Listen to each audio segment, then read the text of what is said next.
Olá, passageiros! Estamos começando mais um podcast do Só de Passagem. Olá, Caio! Olá, Bibi! Tudo bem com o senhor? Eu tô bem, tô ótimo. E você? Tô muito feliz, muito animada, porque hoje a gente vai entrevistar mais uma pessoa dos bastidores do Só de Passagem. Olha só, mais uma pessoa aquelas pessoas que você não vê e nem ouve, mas você sente. Você sente. Principalmente a gente que recebe a parte dele. Sente muito, então.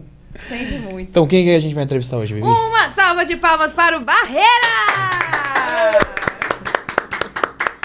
Ele é que tira as barreiras do caminho pra gente realizar os nossos projetos. Nossa é verdade, senhora. é verdade. Isso daí a gente vem ao longo de uma trajetória já, né, trabalhando, né, nessa parte de gestão dos projetos culturais aqui em Brasília.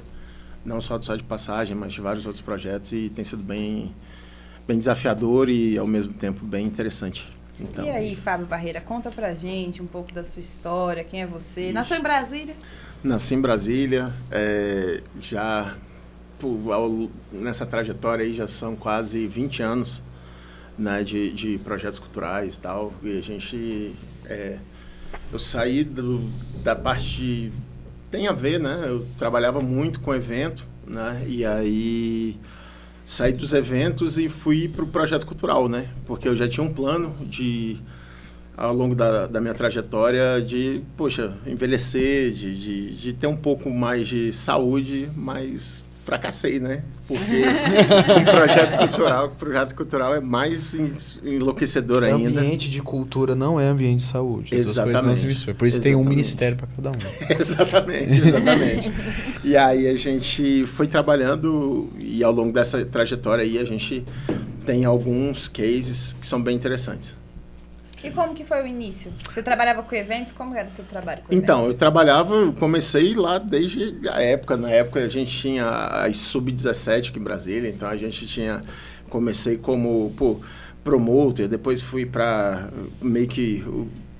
comecei como comissário, depois para promotor, aí fui indo e tal, como orelha, e aí depois eu comecei a organizar alguns projetos, alguns eventos também, né, por conta própria, e aí depois eu falei, foi justamente esse momento de ruptura que eu comecei a ver que eu precisava muito disso, né, porque, por exemplo, você organizar, você tá no chão de fábrica mesmo, já com uma idade mais avançada, é cansativo demais. E aí eu falei, eu vou para a parte de gestão, que eu consigo ter uma longevidade dentro de uma carreira muito maior.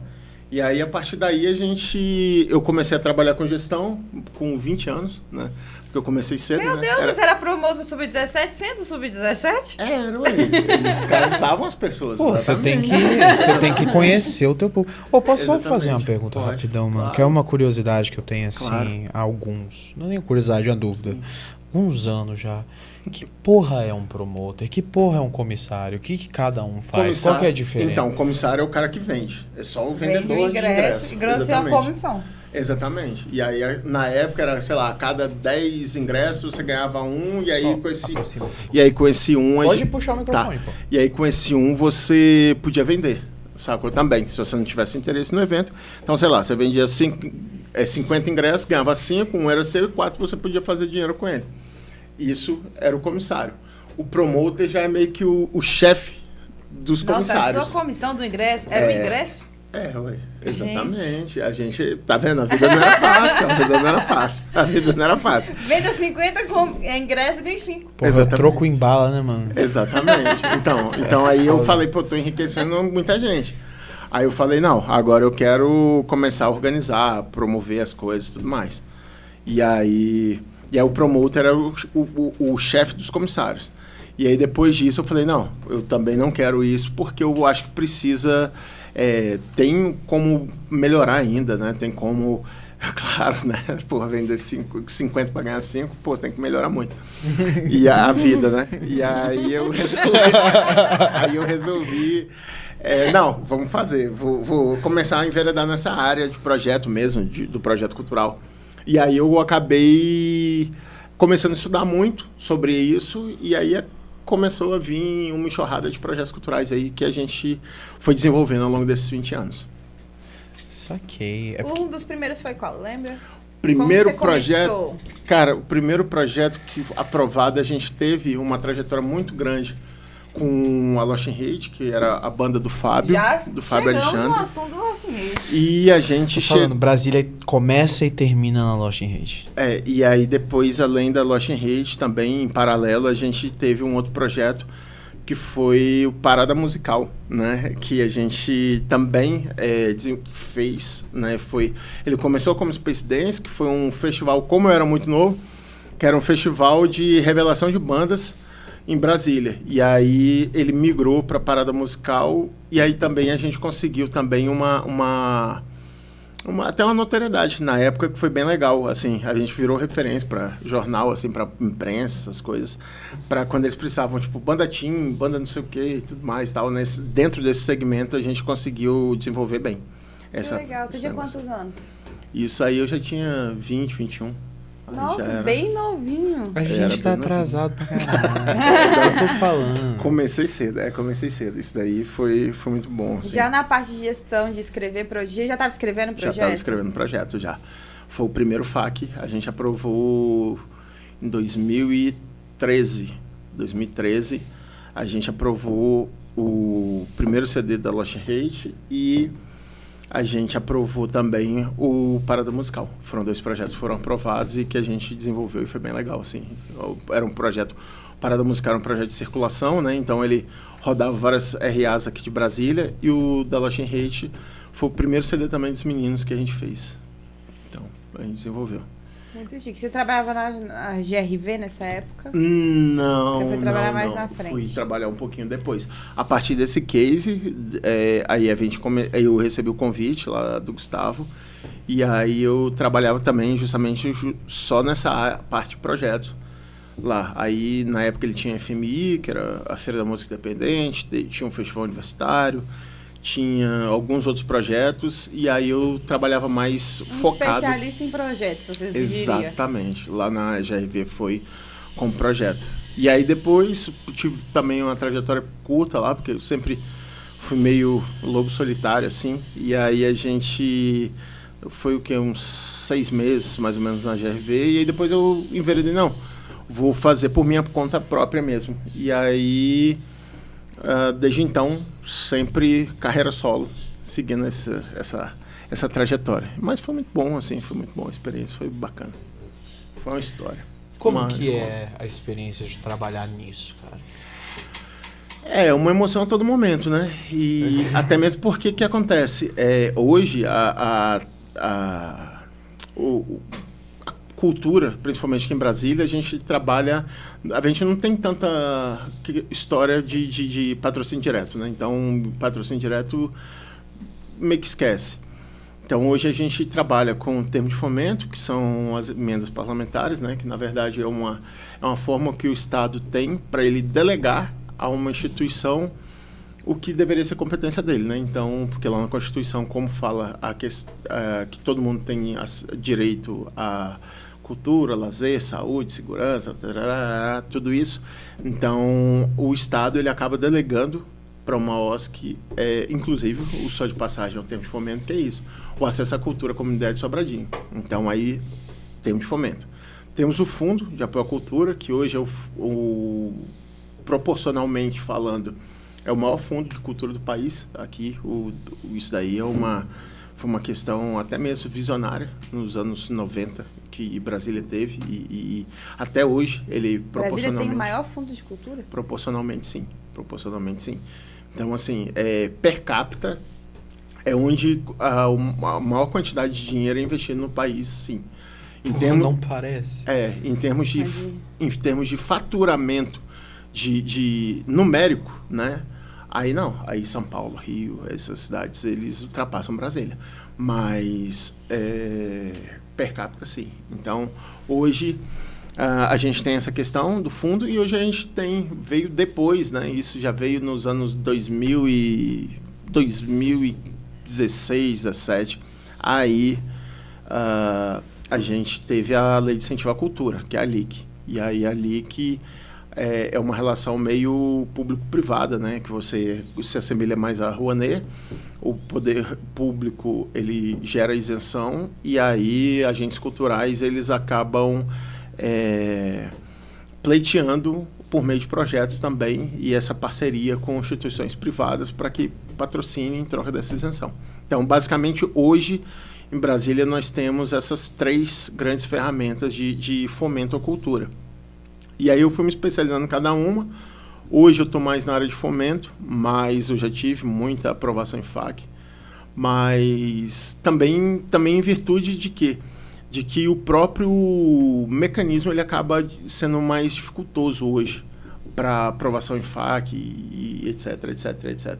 Mas também não deixa de ser uma porta de entrada para a cultura. Isso é um fato, assim. Processo...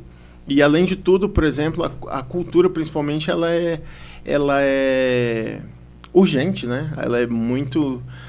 então, poxa, o FAC, ele tem como defeito dele, se a gente puder dizer, poxa, você aprova esse ano para executar no que vem, né? Então, muitas das vezes, assim, eu dei a sorte de, por exemplo, com os meninos da Lost Hate, com outras bandas, de serem bandas com longevidade, né? E que elas se perpetuaram um certo tempo.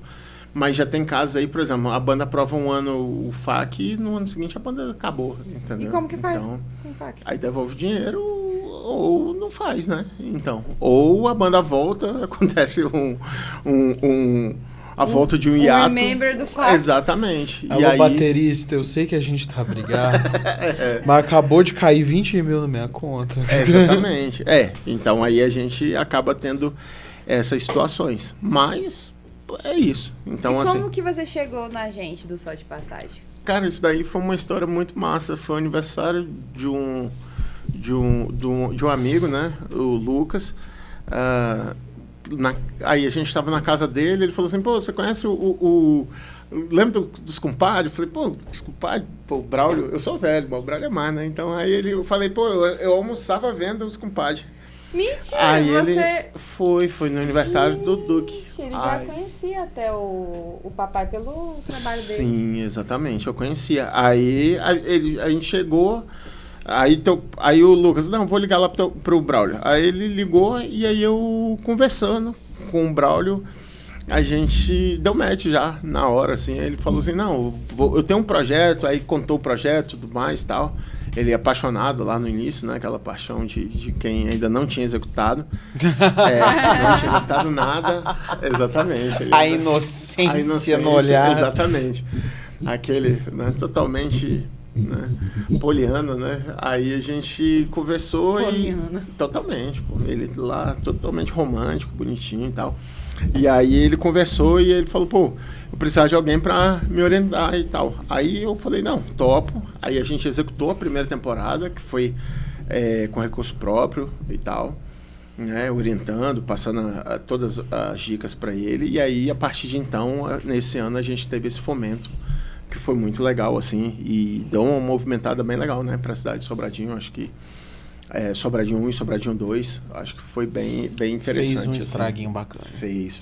Teve uma repercussão legal, teve tanto em mídia como em público, né? Que também às vezes não adianta. Eu acho que às vezes você pode ter um trabalho muito bom de mídia, de rede social, e muitas das vezes a gente peca no público, né? Tanto é que você vê, poxa, quando é evento, sei lá, imagem fechadinha, né?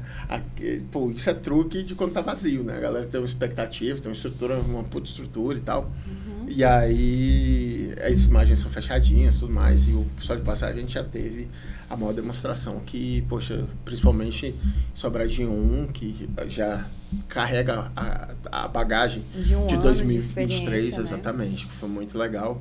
E, poxa, sempre a maioria da audiência bem considerável. O teatro ali, o anfiteatro ali bem cheio. Foi muito bom, assim, essa experiência.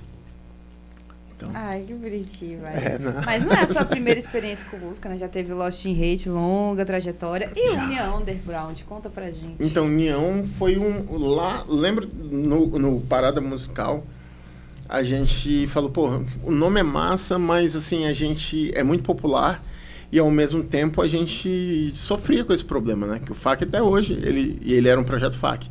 A gente até hoje esbarra numa questão que o FAC ele não é o orçamento é baixo, né? Aí você pensa assim, hoje eu brinco com todo mundo que a gente tem duas alegrias, né, do FAC, quando você aprova e quando você entrega a prestação de conta, porque depois você fala assim, pô, tô rico, sei lá, ganhei 100 mil, 200 mil, às vezes num projeto cultural, mas 98 mil você usou para produzir. Exatamente. E às vezes você usa até 105 mil. Exatamente. Dependendo do Exatamente. E aí a gente acaba sofrendo bastante com essa problemática em Brasília. Mas é bom, né? Assim, é uma coisa que você proporciona para a comunidade uma situação legal, mas se empregado da forma certa e feito de forma responsável, coerente, seguindo o plano de trabalho, tudo isso, você muitas das vezes acaba ficando muito estrangulado, né, em termos de orçamento.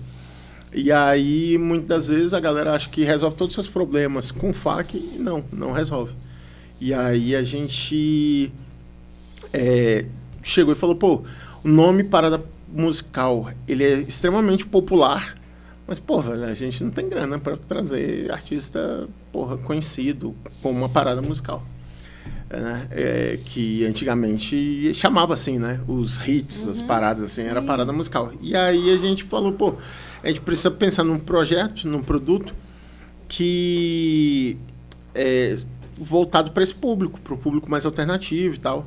E aí eu ainda tenho, né? Muita proximidade com os meninos que eram da Lost in Hate.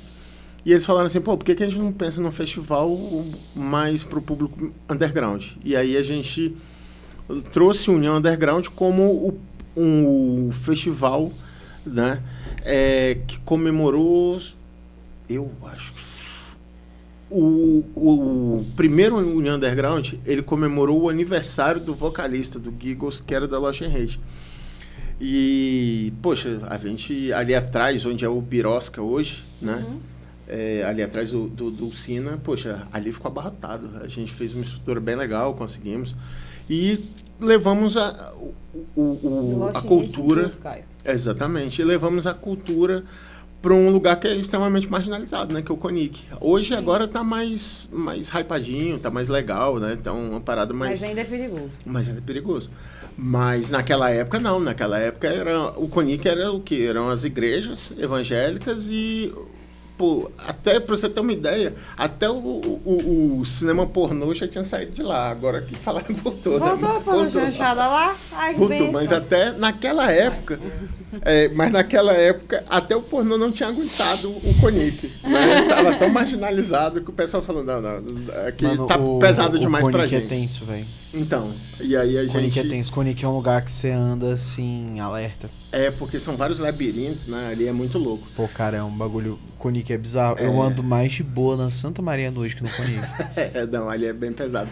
E aí a gente conseguiu fazer o festival lá. A gente tinha essa premissa nossa também, eram festivais antes até mesmo do piquenique, de vários outros eventos diurnos acontecerem, a gente também tinha isso. O evento começava aproximadamente 5 da tarde e terminava 10 da noite. Então também União Underground então era um festivalzinho. Ele era um festival, mas nesse primeiro União Underground a gente bateu aí pelo menos umas 800 pessoas por aí. Poxa, para eu começar ficou bem cheio. A gente tem todo o acervo dele, foi bem, assim, a filmagem ficou bem bonita, ficou bem bacana. E já começou filmando? Já começamos filmando. E filmava o show todo? Como que funciona? Não, a gente sempre pensou em gerar materiais depois para vender o próximo, né? Então, a partir daí é que acabaram vindo os mini docs para muitos festivais, esse negócio. Nisso daí a gente, de certa forma, acabo me orgulhando de ser um pouco visionário nesse rolê, sacou? Tipo, de ter esse mini doc. Aí, depois disso, foi um sucesso, aí foi fácil vender o segundo. Aí, o segundo a gente já fez na Candangolândia. Aí, a gente trouxe aqui para Brasília, na época, se não me engano, foi o Osh, quando eles tava naquela briga deles irem pro Rock in Rio, aí a gente conseguiu trazer antes, então deu super certo. E o último... Senhora, vocês disputaram o bando com o Rock in Rio. Não, foi apenas nessa época. Isso. Quando eles eram ainda underground, né? Hoje eles ainda são, mas já entraram pro Rock in Rio. E o segundo foi o Pense, que foi o último, que a gente teve uma história bacana, assim, bacana e muita tragédia. Mas foi bem legal também, né? Foi uma... que foi bem cheio também. Aí nesse, eu acho que o último, a gente chegou aí a bater 1.200 pessoas para o festival. Foi bem legal. E aquele Na Infinno? O Na Infinno foi o União Underground TV. Por quê? Teve a TV, exatamente. Por quê? Porque entrou na época da pandemia, a gente precisava continuar movimentando esse setor. E aí, na época da pandemia, a gente pensou o quê? Como é que eu vou movimentar o setor quando tu tá parado? Aí a gente conseguiu, né, o recurso e executamos todo, movimentando esse lado underground. A live já estava batido demais. Aí a gente pensou, vamos fazer um programa de TV, para essa galera. Então, eu tinha um talk show, tinha algumas coisas e tinha apresentação musical de algumas bandas. Então, a primeira temporada a gente fez com 16 bandas. Poxa! Foram 16 episódios. Aí a gente reviu o formato. De passagem. Exatamente. A gente reviu o formato, porque fica bastante cansativo. Então, mas nessa primeira temporada a gente trouxe Japão Vela 17, o Bloco Eduardo Mônica. Eles botaram um bloco. Botamos pro nosso programa de carnaval, né? Então a gente pensava no nosso programa de carnaval. Aí a gente colocou... bloco inteiro. Exatamente. Aí a gente colocou dentro do estúdio lá na Icon. Foi bem legal a experiência lá com o Messias. E aí a gente teve Bloco Eduardo e Mônica. Tivemos alguns artistas bem interessantes da cidade. Aí, a gente conseguiu renovar uma segunda temporada. Revimos o formato também. Aí baixamos para 10 episódios, até mesmo porque fica menos cansativo. A gente consegue fazer uma curadoria mais interessante. E também a gente não podia repetir os 16, né? Então a gente também... E aí a gente teve muita coisa bacana também na segunda temporada. Abordamos alguns temas que foram bem legais. Por exemplo, a gente teve flertou com outros públicos também, com o União Underground. A gente teve aí o Totô de Babalong, que foi bem legal o projeto dele. E, poxa, ele estava bem... Até hoje, ele tem, dentro do nicho dele, ele é um cara bem relevante. A gente teve outro projeto também, a gente conheceu bandas também, ao longo da curadoria, que foi bem legal. Teve Sozinho no Sótão, que era uma banda de meio emo e tal. Eu achava, isso daí... E foi nossa segunda maior audiência. Eu falei, caramba, o emo ainda sobrevive. Ainda sofre. Exatamente. O sofrimento não acabou. Não acabou, exatamente. O jovem ainda tá muito triste. Ainda tem pelo que chorar, né, cara? Não, você vê hoje em dia, né? Até você vê hoje em dia é sold out, né? NX0, essas bandas todas estão voltando e sold out total. E público novo e uma galera nostálgica. Galera nostálgica, exatamente. Então, assim, a gente passou pro TV e agora a gente já tá começando a pensar a terceira temporada do TV e engatar o festival mesmo. A volta do festival. Aí a gente também está pensando em um outro formato, já que a gente está flertando com outros públicos. E, de fato, assumir esse lado do underground, né? Porque antes, na primeira e segunda... Nas 3 primeiras edições, a gente teve uma pegada muito... Underground pop. Nada. O underground hardcore, pesadão, esse negócio. E agora a gente já está pensando isso, em tentar contemplar a galera da LGBT, contemplar a galera do rap, contemplar a galera... Outras galeras que também fazem parte do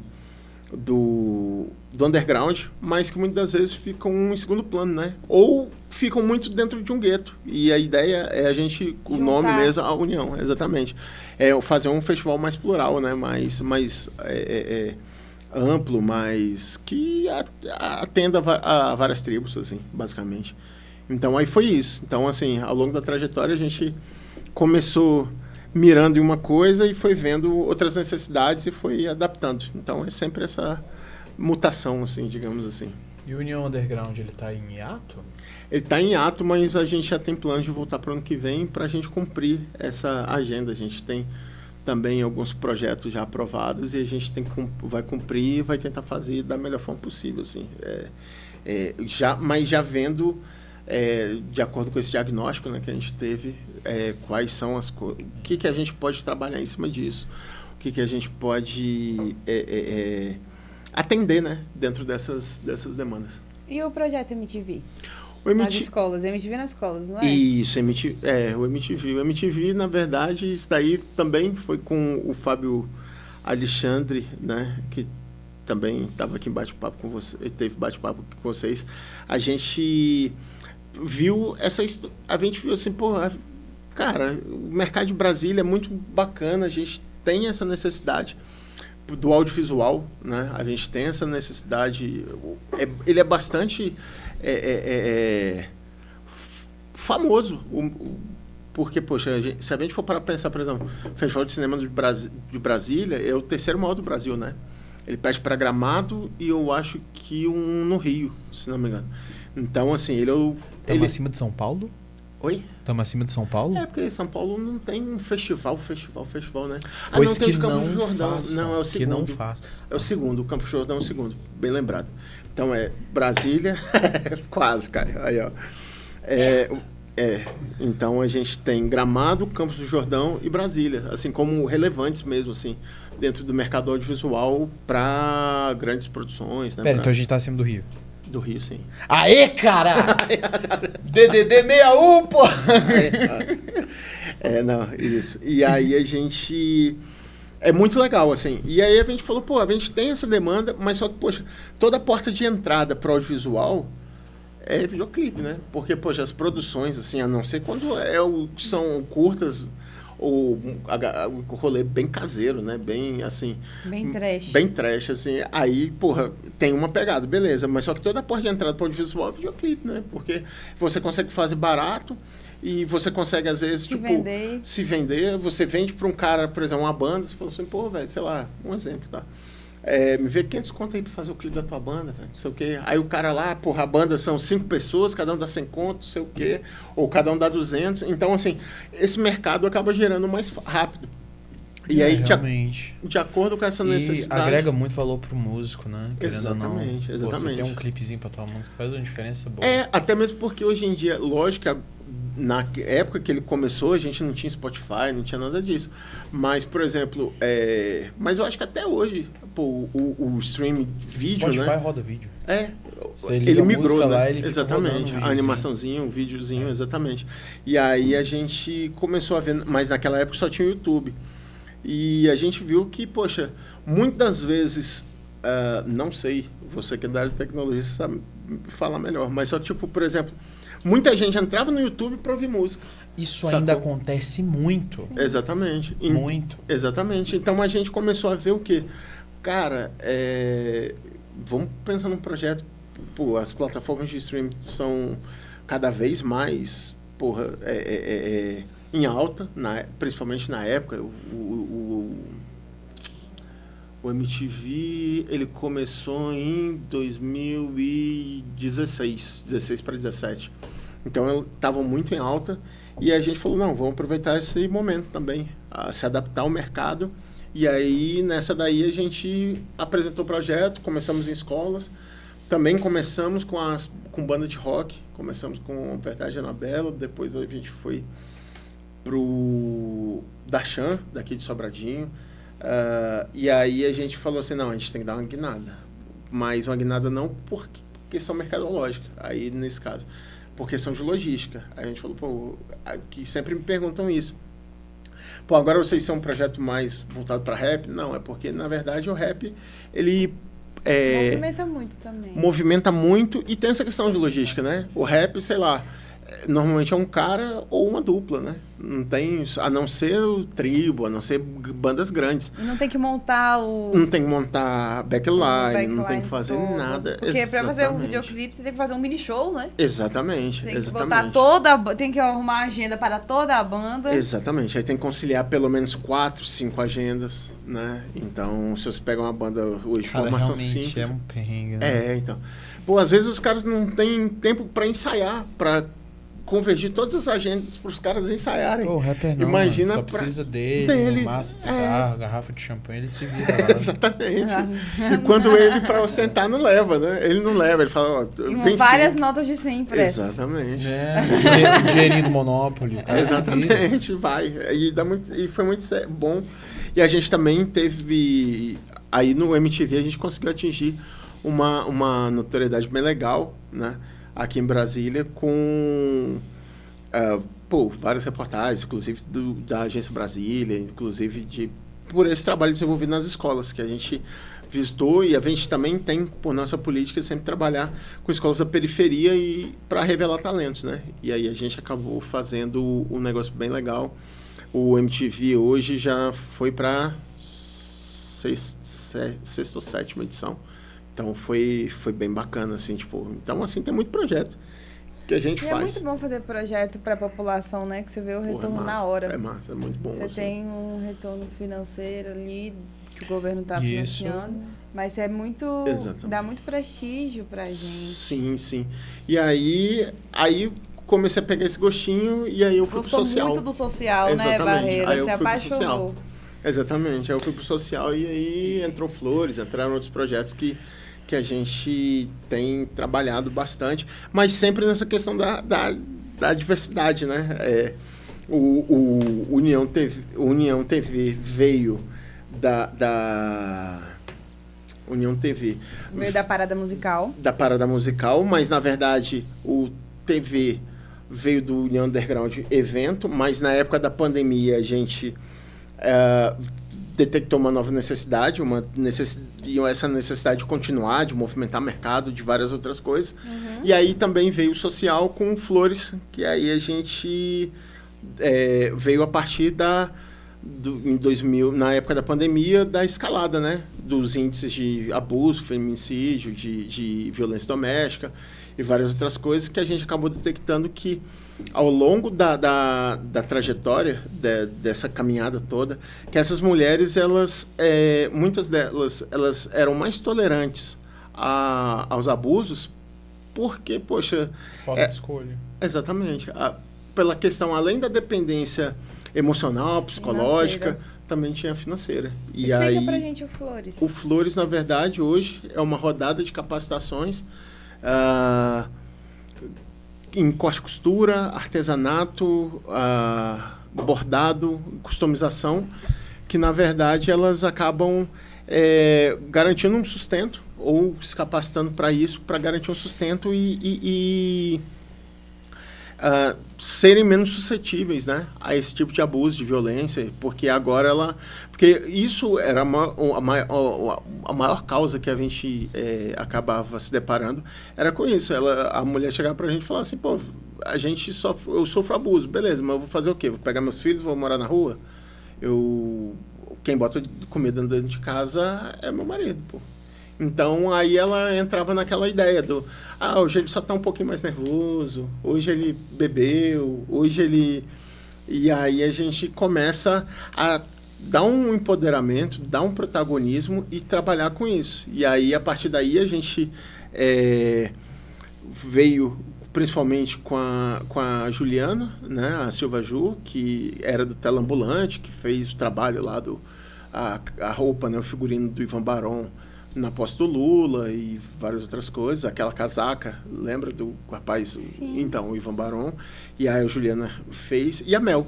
Aí a Mel, A Mel que faz os figurinos do Só de Passagem, tá? Meu mundo é pequeno. Essa coisinha linda aqui foi a Mel Colasso que fez. Tá vendo? Tá vendo? Lula, Só de Passagem, tá tudo vendo? junto no Flores. Exatamente. E aí isso convergiu. Aí a Mel também entra, a Mel da corte e costura, a Juliana da customização e bordado, pra gente capacitar essas mulheres. E o mais legal desse rolê do Flores é justamente... Aí entra uma outra necessidade. Então, por isso, sempre a necessidade... A obrigatoriedade, a necessidade do produtor cultural, ele está sempre se adaptando e adaptando seus produtos ao mercado. Porque o que acontece? O Flores, ele tem 2 grandes viés, assim. O primeiro deles é que, poxa, a gente viu que essas atividades, o porquê dessas atividades? Por que não tem curso de panificação? Por que não tem curso de, sei lá, confeitaria? Porque talvez confeitaria até a gente possa pensar no futuro, mas porque são cursos que a mulher ela não precisa abandonar o lar, né? Então, assim, as famílias são numerosas, principalmente na periferia de Brasília, as famílias são numerosas e elas não precisam sair de casa para trabalhar. Ela pode ter uma maquininha de costura lá, aí ela faz o conserto para a vizinha, ela faz, não sei... Bota uma plaquinha lá, exatamente, e garante o sustento dela, sem abandonar os filhos, sem abandonar nada disso. E o segundo vem de encontro a isso, que é a questão da família, né, do filho, porque... No início, a gente começou, quando a gente estava prospectando ainda o projeto, a gente pensou que, como é que a gente incentiva essas mulheres a participar do curso, né? Sair da casa delas e tudo mais. É o filho. Aí lá, a gente, no Flores, a gente disponibiliza uma recreadora, uma cuidadora das crianças. Então, a mulher, a mãe, ela não chega assim e fala assim, e eu não posso ir no curso porque não tenho quem deixar meu filho. Lá a gente tem a recreadora. E ela não precisa... E ela tá, ao mesmo tempo que ela está se capacitando, ela está próxima ao filho, né? Então, se acontecer qualquer coisa, ela pode dar uma assistência à criança e tudo mais, tal, mesmo estando na recreadora. Então, assim... Ainda tem lanche. Ainda tem um lanche, exatamente. Olha, que delícia! Então, a gente acaba trabalhando com esses pilares, né? Então, e a gente tem tido, ao longo dessa trajetória aí, a gente já capacitou algo próximo aí a quase 500 mulheres. Então, tem sido bem bacana, assim. Então, 500 famílias já foram ajudadas aí com Barreira, no Flores. Final da sua vida você vai ganhar uma estátua, né? Tomara, vamos ver. Você é o maior inimigo dos maridos abusivos do Brasil. Você está destruindo o mercado do marido abusivo. Então a gente for começar a andar com segurança na rua, né? Porque começar a ser odiada. Olha que Barreira já fez pela cidade, quantidade de evento que ele já promoveu, mulheres chegar... que ele capacitou. 6 velho bêbado vai pular no Barreira na rua. Você arrancou a minha mulher de mim, agora eu vou bater em quem? Tô falando que bater no cachorro. Isso é verdade. E elas tu vai ficar fazendo piada com esse tempo. Monarquinho. Olha o cancelamento, hein, Monarca? Mas isso foi bem legal. E isso daí a gente, ao longo dessa trajetória aí, a gente passou por Braslândia, Varjão, Sol Nascente 2 vezes, Estrutural 2 vezes, Samambaia, Taguatinga e Riacho Fundo 2 e Recandazemas. Então foram 8, 9 cidades em 10 edições já do Flores. Foi, assim, bem desafiador, cada cidade com a sua especificidade. Exatamente.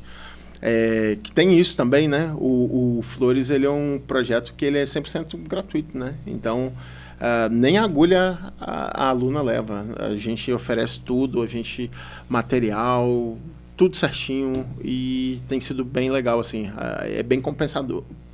Assim, a gente vê que o projeto venceu quando a gente vê esses resultados, a gente vê, várias alunas acabam, sei lá, elas veem que, sei lá, a gente saiu da estrutura da Samambaia, foi para Taguatinga. Tem aluna que visita a gente, é muito bacana, porque eu digo que o Flores, ele é um projeto que, se você quer se capacitar em corte e costura, vai no Senac, vai no Senai, vai nesses lugares que você tem os melhores professores. Para dar um curso Para dar um curso mesmo. Não que os nossos professores não sejam bons, isso daí que é o detalhe. Quanto tempo de operação? É um mês o curso, né, em cada cidade. Sim. Só que a ideia não é essa. A ideia do Flores é que a gente capacite por meio a capacitação é um instrumento para o acolhimento. Porque você pega essas mulheres que estão fragilizadas e aí você capacita e acolhe elas, entendeu? Então é outra pegada, é outro rolê, assim. E aí justamente por isso que rola todo esse carinho, sacou? Todo esse carinho. Então a nossa lógica é inversa, assim. Lógico que a gente tem, né, alguns projetos, alguns produtos que são... Tanto é que quinta-feira agora a gente vai estar entregando, né, justamente por essa época sensível de final de ano, a gente já vai estar entregando kits enxovais que foram produzidos nas aulas do Flores para mães grávidas lá do Recanto das Emas. Então a gente vai estar fazendo isso, multiplicando. A gente vai multiplicando todo esse rolê. Cara, que massa. Então, a gente vai multiplicando todo esse rolê e até mesmo para essas mulheres que estão aprendendo, para elas isso é um empoderamento, sacou? Elas mostrarem que, tipo, nessa situação que elas estão, muitas assim, tipo, inclusive nessa agora a gente teve uma questão que, pô, eram muitas idosas. Então, tipo, de repente, muitas delas, elas acabam, aí sim, conhecendo o empoderamento, como eu estava falando. Porque elas se sentem importantes na vida de outras pessoas, né? Elas estão fazendo a diferença na vida de outras pessoas. O projeto está sendo somente um meio, mas elas começam e elas, inclusive, vão participar da entrega para essas mãezinhas grávidas e tal. Exatamente, os enxovais. As enxovais são kits que são feitos de bolsa maternidade, macacão, bolsa maternidade, macacão, manta e o móbile de berço, para finalizar, que aí a gente trabalha a questão do feltro, a gente trabalha a questão do artesanato. Todas as artes, assim, elas são produzidas e tem sido bem bacana. Então, a gente... o próprio Flores mesmo, ele mutou de um projeto que era apenas para acolher mulheres, agora é acolher e empoderar para que elas se tornem pessoas ainda mais importantes, né? Até para a autoestima delas, elas que... eu sempre brinco, né? Pessoas que tanto recebem não na vida... começam a ouvir sim, e começam a ver que são capazes e começam a ver que elas podem fazer a diferença, desde que elas acreditem nelas mesmas. Então, assim, esse é o rolê do projeto. É o que acontece quando você faz um projeto social que analisa o que está acontecendo na sociedade, sim, e toma medidas cabíveis dentro da realidade, né? Tipo, na materialidade do que está acontecendo. Exatamente. Mesmo. Porque, tipo assim, por exemplo, muitos projetos sociais... diretos do governo mesmo, sim, eles não funcionam. Não funcionam. Porque tem um bloqueio de comunicação entre o governo e a população. E, tipo assim, ele não entende quais que são as demandas das pessoas, tipo, realmente. É porque, na verdade, cara, isso daí eu acabei vendo, vivenciando com Flores. A gente teve algumas alunas que participaram de projetos do governo de corte e costura, dessas coisas. E elas também estavam comentando isso, que o foco do poder público é número, né, pô? Então, assim, pro governo é legal para ele chegar e falar assim... 1.500 alunos. Atendi 1.500 alunos. Não atendi 500 de forma bacana. Conseguiu... Teve aluna nossa que falou um absurdo, né? Que... Pô, tinha aluna que tinha que...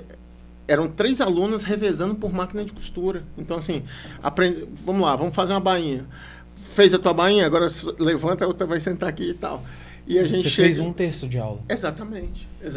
Então, assim, mas pro número, para a situação de impacto, né? O governo ele prefere falar assim, porra, atendi uma cacetada de gente, não de efetividade, né?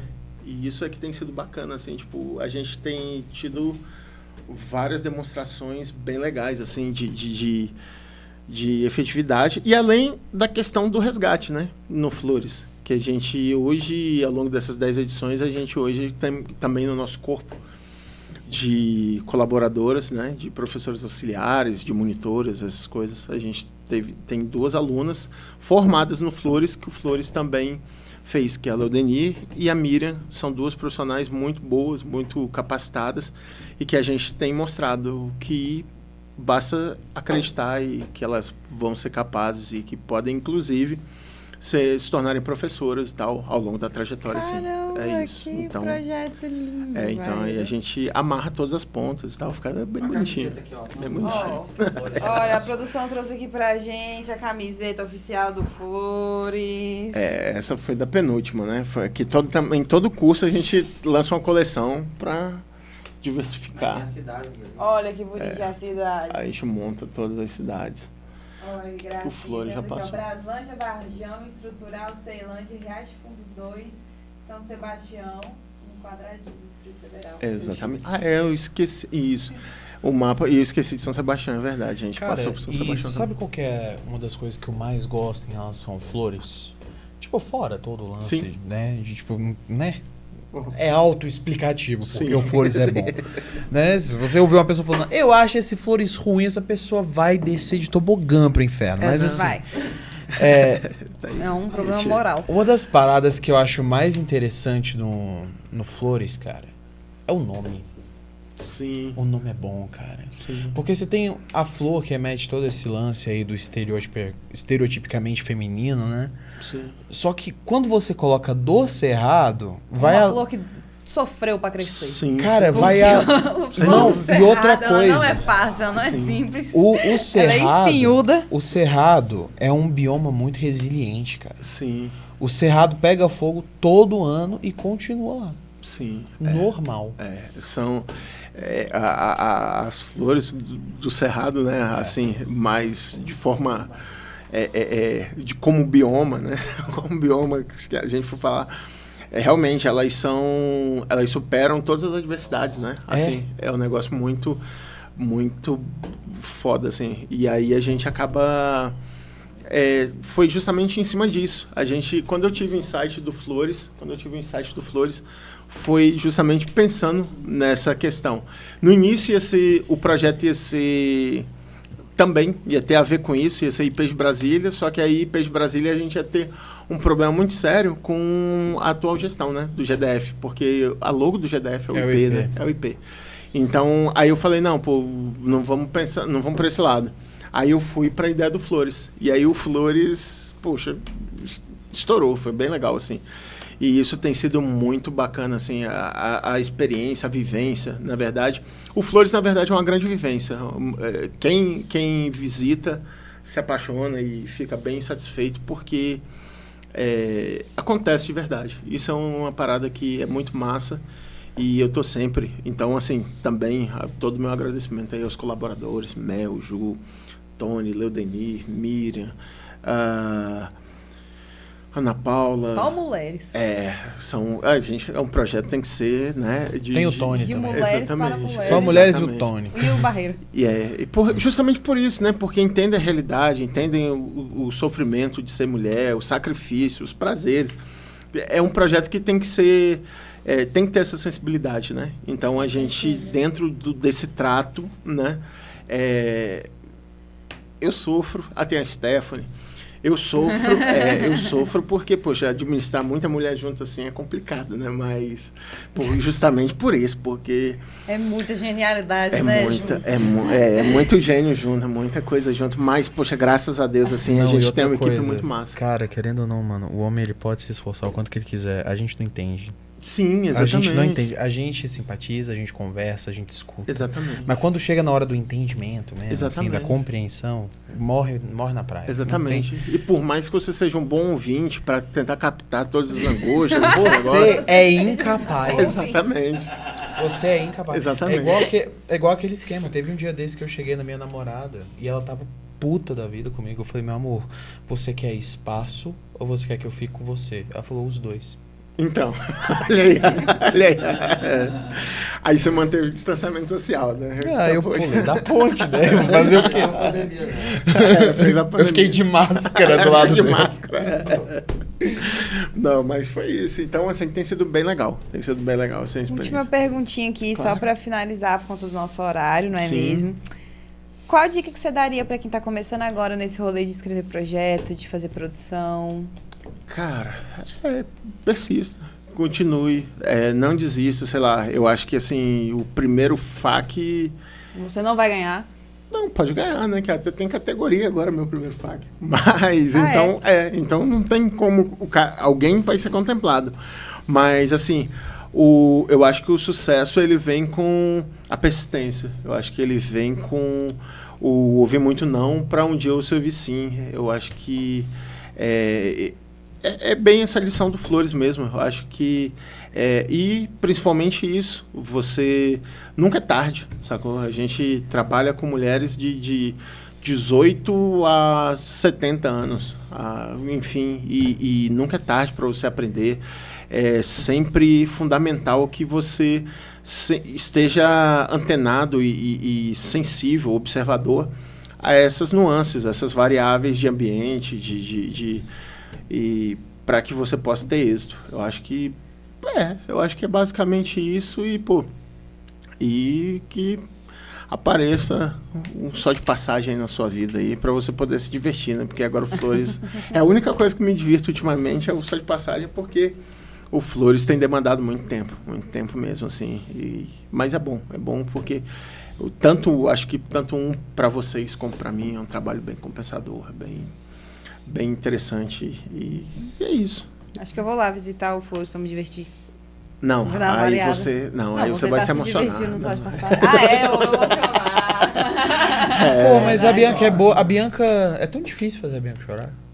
Oxe? A Bianca é tão difícil de chorar. Nunca vi a Sério? Bianca Nunca chorar. viu? Nunca viu? A Bianca tem um choro difícil de arrancar. Imagina. Pessoa casca grossa, sabe? Cabeça dura, Bianca. Eu imagino. Nossa. Com toda a minha firmeza, vamos. A Bianca é um touro. Antes de finalizar aqui, vamos agradecer aos nossos colaboradores. Vou perguntar para você se você gosta ou não. Morada Mineira. Gosto. Inclusive, acho que deveria ter o camarim aqui do Morada Mineira, todo evento. Aí, ó, Daniel, vê aí, hein? Paulorama. Gosto também, a batatinha deles é fantástica. Cara, eu não fui no Paulorama até hoje. É ótimo. Eu preciso ir lá.